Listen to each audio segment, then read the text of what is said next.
प्रिय विद्यार्थी, बगड़िया बाल विद्या निकेतन ऑनलाइन क्लास में आपका स्वागत है। आज हम पढ़ रहे हैं कक्षा 9th कृतिका का अध्याय 2 मेरे संग की औरतें। मेरे संग की औरतें मृदला गर्ग द्वारा एक नई शैली में रचित संस्मरण गद्य रचना है। इसमें लेखिका ने अपनी नानी, दादी, माँ तथा बहनों के व्यक्तित्व का वर्णन किया है। इसमें बताया गया है कि किस प्रकार परंपरागत तरीके से जीते हुए भी लीक से हटकर जीवन बिताया जा सकता है। लेखिका के इस संस्मरण में पिछली ऑनलाइन क्लास में हमने स्वतंत्रता प्रिय नानी और लेखिका की माँ के बारे में पढ़ा। लेखिका की माँ में 3 गुण लेखिका ने बताए थे कि एक तो साहबी खानदान का होना, इनका खानदान बहुत ही अंग्रेज़ों के ज़माने का उनके रहन सहन का था। दूसरा, उनकी माँ कभी झूठ नहीं बोलती थी। तीसरा, किसी की गोपनीय बात को किसी अन्य को कहना या उनके सामने उनकी माँ प्रकट नहीं करना, ये उनकी माँ में 3 अच्छे गुण थे। उसके आगे आज हम उनकी लेखिका की दादी के बारे में पढ़ेंगे। लेखिका बताती है, मैंने अपनी दादी को कई बार कहते सुना था, हम हाथी पे हल ना जुतवाया करते, हम पे बैल है। बचपन में ही मुझे इस जुमले का भावार्थ समझ में आ गया था। जब देखा कि हम बच्चों की ममतालू परवरिश के मामले में माँ के सिवा घर के सभी प्राणी मुस्तैद यानी तैयार रहते थे।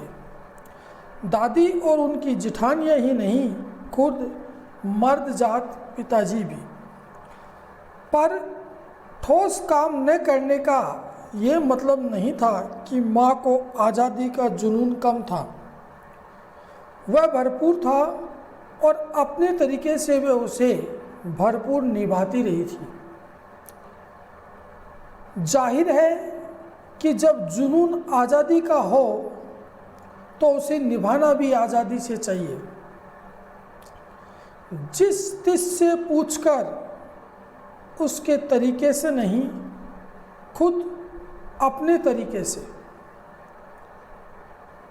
हमने अपनी माँ को कभी भारतीय माँ जैसा नहीं पाया।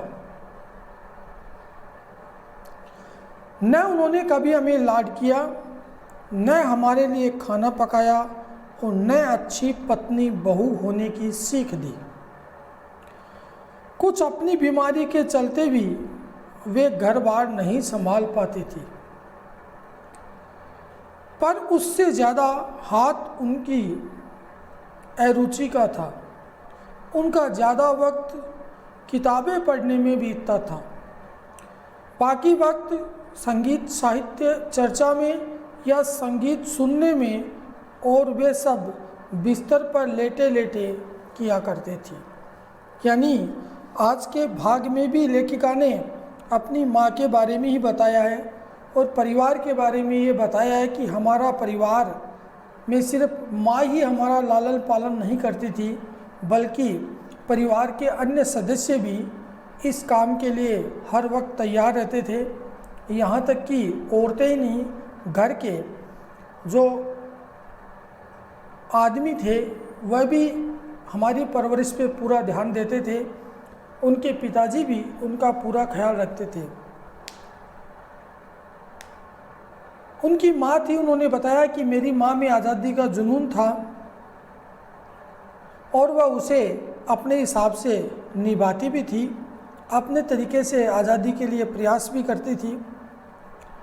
लेखिका ने अपनी माँ को कभी भी भारतीय माँ की तरह नहीं पाया।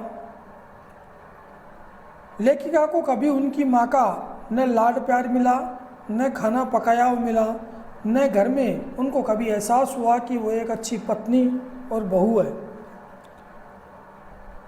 उनकी शारीरिक बीमारी की वजह से वो घर बार नहीं संभाल पाती थी और कुछ उनका इन कामों में रुचि भी नहीं रहती थी। वे अपना अधिकांश समय किताबें पढ़ने, साहित्य चर्चा और संगीत सुनाने में बिस्तर पर लेटे लेटे ही पूरी किया करते थे। फिर भी जैसा मैंने पहले कहा था, हमारे परंपरागत दादा दादी या उनकी ससुराल के अन्य सदस्य उन्हें न नाम धरते थे, न उनसे काम आम औरत की तरह होने की उपेक्षा रखते थे।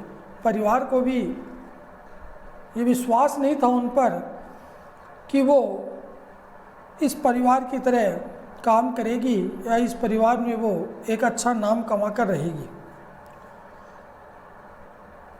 उनमें सबकी इतनी श्रद्धा क्यों थी, जबकि वह पत्नी, माँ और बहू के किसी प्रचारित कर्तव्य का पालन नहीं करती थी। यानी लेखिका का कहने का मतलब ये है कि घर में वो किसी भी तरह का काम नहीं करती थी, न उनका किसी तरह की काम में मन रहता था। फिर भी क्यों घर वाले उनका इतना तवज्जो देते थे, ये लेखिका के समझ में नहीं आ रहा था। साबी खानदान के रौब के अलावा मेरी समझ में दो कारण आए हैं।